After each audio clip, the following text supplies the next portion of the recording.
संगत जी फतेह परवान करो। वाहिगुरु जी का खालसा, वाहिगुरु जी की फतेह।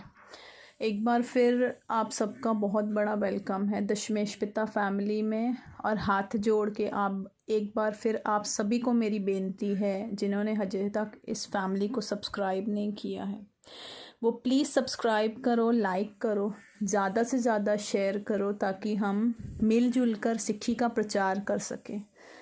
या तो ये कह लें कि जिसको इस वीडियो की ज़रूरत है वहाँ तक हम इस वीडियो को पहुँचा सकें।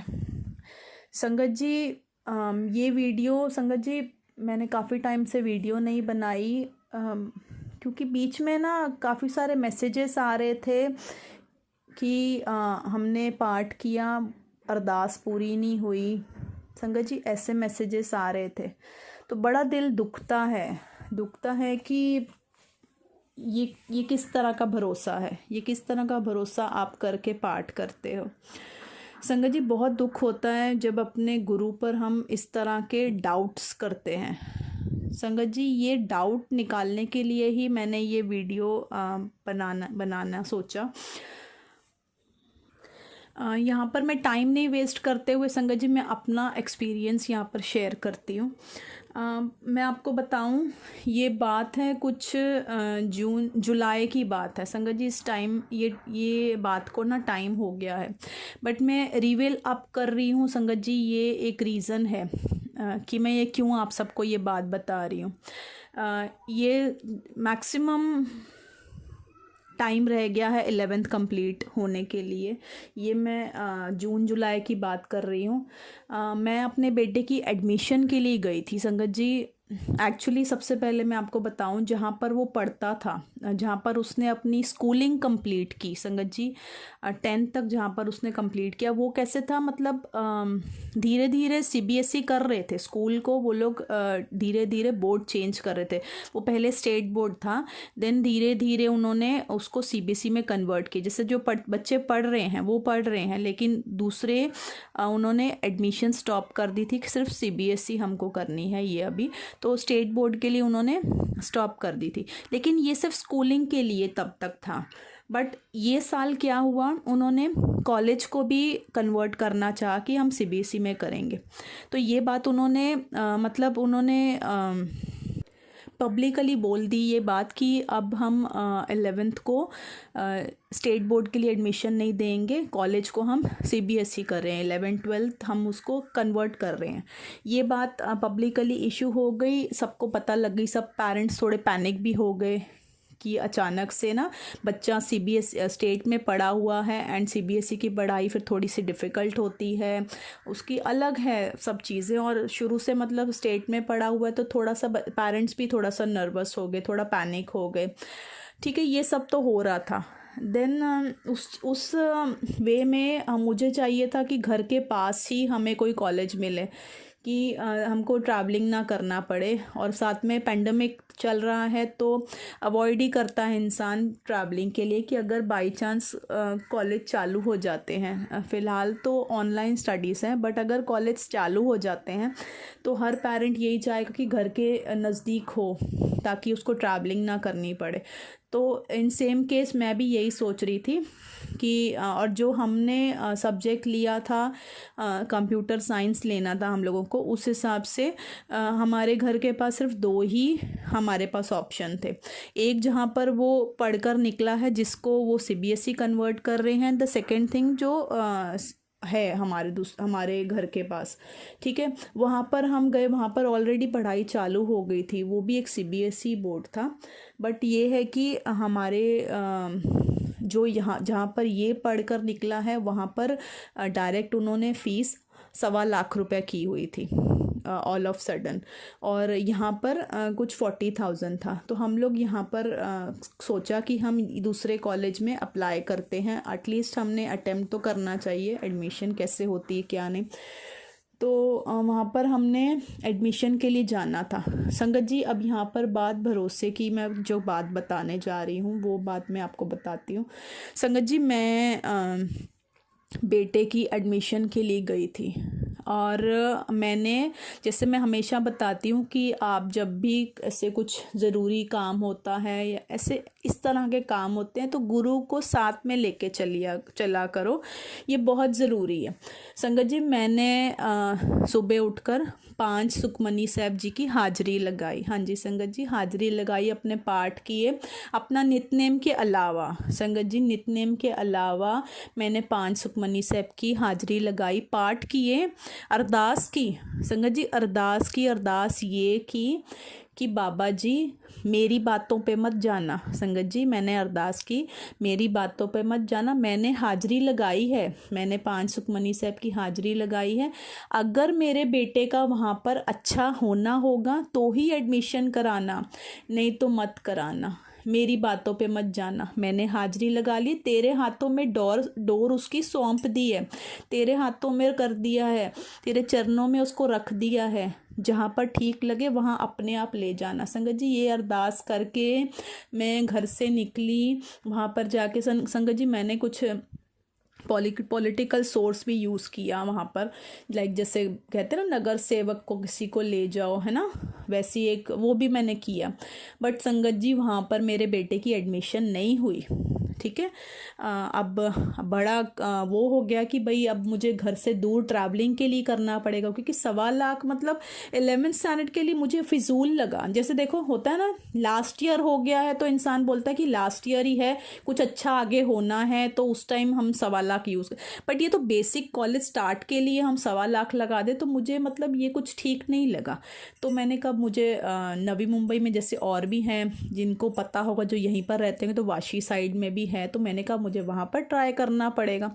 ठीक है, हमने ऑनलाइन नाम डाल दिए, जैसे गवर्नमेंट का आया ऑनलाइन, हमने सब कुछ प्रोसीजर चालू कर दिया।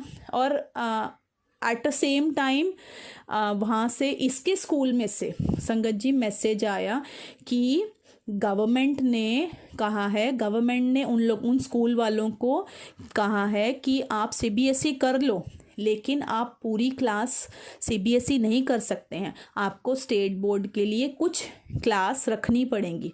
2-3 क्लास आपको स्टेट बोर्ड के बच्चों के लिए रखनी पड़ेगी, आप पूरा स्टेट बोर्ड बंद नहीं कर सकते हो। अब संगत जी, वहाँ से ऐसा मैसेज आ गया कि आप वहाँ पर आप पूरा नहीं बंद कर सकते हैं, आपको एक स्टेट बोर्ड रखना पड़ेगा, 2-3 क्लास आपको स्टेट बोर्ड के बच्चों के लिए रखनी पड़ेगी। संगत जी, जब ये मैसेज आया तो मैंने, मतलब जो बच्चों को नहीं भी पता था ना, मैंने उनको भी अपनी तरफ से बताया कि आप जब ऑनलाइन स्कूल के नाम सेलेक्ट करोगे तो उसमें अपना स्कूल ज़रूर डालना, क्योंकि वहाँ पर अभी एडमिशन्स हैं। तो कई बच्चों को मालूम पड़ा, कई बच्चों ने किए और कई बच्चों को नहीं मालूम पड़ा। वो बेचारे फिर जैसे नेरुल, वाशी वगैरह जो हमारे यहाँ पर छोटे छोटे टाउन है अलग अलग, तो वहाँ पर उन्होंने एडमिशन्स ली और हमको मालूम पड़ा और हमने वो नाम डाला। एंड फॉर्चुनेटली उसका नाम आ भी गया, लकीली वो हो गया। संगत जी, अब ये बताओ मैं क्या बोलूँ, है ना। देखो, जब मैं वहाँ से मैं अरदास करके निकली, मैंने पूरा अपने आप को रिवाइंड किया। संगत जी, मैंने अपने आप को पीछे गई पूरा, और मैंने वो सब बातें सोची कि मैंने पाठ किए, 5 सुखमनी साहब जी की हाजिरी लगाई, मैंने पाठ किए और मैं वहाँ पर गई और वहाँ से रिजेक्ट हो गया, वहाँ पर नहीं हुआ। तो घर आने के बाद मुझे फिर गुरु से झगड़ा करना चाहिए था संगत जी, कि भाई मैंने तो अरदास की, मैंने 5 सुखमनी साहब भी की और आपने मेरी बात नहीं मानी, मैंने मेरे बेटे की एडमिशन नहीं की। संगत जी, ये कहाँ का फिर भरोसा हुआ, आप मुझे बताओ। मैंने अरदास की, बाबा जी ने नहीं किया। संगत जी, 15-20 दिनों के बाद मैं जो चाहती थी, वहाँ जिस स्कूल में वो जाता था, मैं चाहती थी वहीं पर ही हो जाए, स्टेट बोर्ड में हो जाए, ताकि उसको आगे चल के कोई प्रॉब्लम ना हो। संगत जी, आप मुझे बताओ, अगर वहाँ पर हो जाती, वहाँ पर एडमिशन हो जाती, कुछ भी हो सकता था, कुछ भी, बाबा जी ने अगर मेरी बात सुन ली होती, है ना। देखो, हमारा वेल विशर, हमारे गुरु हमारा वेल विशर, हमारा दोस्त, हमारा हमदर्द, संगत जी वो गुरु के अलावा और कोई हो ही नहीं सकता। ये भरोसा अपने अंदर रख लो संगत जी, ये भरोसा अपने अंदर धार लो, इसको इसको एकदम अपनी नसों में बसा लो कि वो गुरु हमारा बुरा कर ही नहीं सकता। ये बात जब आप कर लोगे ना संगत जी, आपको उसकी हर चीज़ में खुशी मिलेगी, हर चीज़ में। फिर वो चाहे आपको जहर भी देगा ना तो आप खुशी खुशी पी लोगे संगत जी। ये एक भरोसा होता है। मैं वहाँ पर अगर मैं अपने गुरु से झगड़ा करती आके कि भाई तुमने मेरी एडमिशन नहीं कराई, मैंने पाठ भी किए और फिर भी तुमने मेरे साथ ऐसे किया, तो मैंने घर में आके बेटे को भी यही समझाया, बच्चे देखना कुछ अच्छा होना है, कुछ अच्छा होना है तो यहाँ पर नहीं हुआ है। क्योंकि बाणी, मैं कहती हूँ इतनी तिल जितनी बाणी भी आप एक चौपाई साहब करके भी घर से निकलोगे ना संगत जी, वो भी व्यर्थ नहीं जानी। क्या पता रास्ते में क्या होना, वो चौपाई साहब के सदके वो मुसीबत टल जाएगी। ऐसा भरोसा रखो, गुरु हमारा पिता है, हमारा पिता हमारा बुरा कर ही नहीं सकता। जब मुझे मैसेज आते हैं ना संगत जी कि भाई हमने पाठ किया, ये पूरा नहीं हुआ, संगत जी यकीन जानो वो पाठ कैसे व्यर्थ जाएगा। मैं कहती हूँ अगर पापी भी पाठ करके करे ना, उसको भी उसका फल मिलेगा। तो ये अगर आपको अमृत वेला नसीब हुआ है, आपको पाठ नसीब हुए हैं आपकी संगत जी। मैं बाबा नानक सिंह जी पता क्या कहते हैं, बाबा नानक सिंह जी कहते हैं कि कोई कहता है ग्रंथ साहब जी पन्ने हैं, कोई कहता है वो अक्षर है, कोई कहता है शब्द है। संगत जी वो कहते हैं मेरी रसना सड़ जाए अगर ऐसी बातें भी मैं ज़ुबान से निकालता हूँ। संगत जी बाबा नानक सिंह जी कहते हैं कि हर एक अक्षर गुरु नानक खुद बोल रहे हैं। संगत जी ऐसा यकीन करो। और गुरु नानक के मुख से निकली हुई बाणी, संगत जी आप इमेजिन कर सकते हो वो कितनी बड़ी चीज़ है। आप कैसे बोल सकते हो कि हमारा ये पूरा नहीं हुआ। संगत जी भरोसा रखो अपने प्यो पर, भरोसा रखो, ऐसा पक्का भरोसा रखो उस प्यो पर कि जो करेगा हमारी भलाई के लिए करेगा। संगत जी वो वहाँ पर उसकी एडमिशन नहीं हुई, वहाँ पर अगर हो जाती और कुछ बुरा हो जाता, फिर इससे अच्छा भगवान ने कुछ अच्छा सोचा हुआ था मेरे लिए कि उसको वहीं पर एडमिशन मिलेगी जहाँ पर मैं पहले चाहती थी। वो बाद में रिवील हुआ ना कि भाई वो स्टेट बोर्ड है, मुझे तो नहीं पता था वहाँ पर स्टेट बोर्ड होने वाला है। सब कई बच्चों ने कहीं कोई कहाँ पर चला गया, कईयों ने तो वो CBSE में ही 1.25 लाख वाले में ही एडमिशन ले ली। उन्होंने कहा कि जिनके पास है उन्होंने ले ली, ठीक है। लेकिन हम जैसे मिडिल क्लास लोग जो नहीं कर सकते थे, तो मगर रास्ते कैसे खुलते हैं आप खुद देख लो। बाणी कभी व्यर्थ नहीं जाती। संगत जी 15-20 दिन का पेशेंस रखा, गुरु पर भरोसा रखा, गुरु ने सही रास्ते पर भेज दिया। आज मैक्सिमम डेज निकल गए हैं, अब थोड़ी सी जैसे 11th रह गई है। लेकिन बताने का मकसद ये है कि गुरु कभी बुरा नहीं सोचता, अपने बच्चों का गुरु कभी बुरा नहीं सोचता। आप बस अपना भरोसा रखो, ऐसा पक्का भरोसा रखो कि जो करेगा हमारी भलाई के लिए ही करेगा। मैं कैसे यकीन दिलाऊं संगत जी, मतलब ये तो अंदरूनी बात है। मैं कहती हूँ मतलब आप एक बात याद रखो, पता क्या करो, जहाँ पर आपके गुरु की ना अच्छाई हो रही हो ना, उन सब बातों को अपने अंदर धार लो, है ना। धार लो सारी चीज़ें अपने हाथों में, अपने मन में सब कुछ ले लो। लेकिन जहाँ पर कोई डाउट कर रहा है ना, ऐसे थोड़ी होता है, ये थोड़ी गुरु कर सकता है। संगत जी वहाँ पर से उठकर चले जाओ।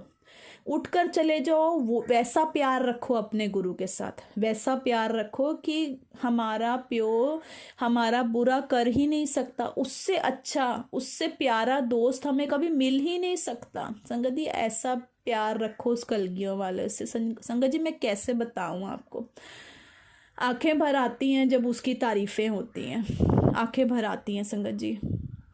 समाप्ति है संगत जी, फतेह परवान करो। वाहिगुरु जी का खालसा, वाहिगुरु जी की फतेह।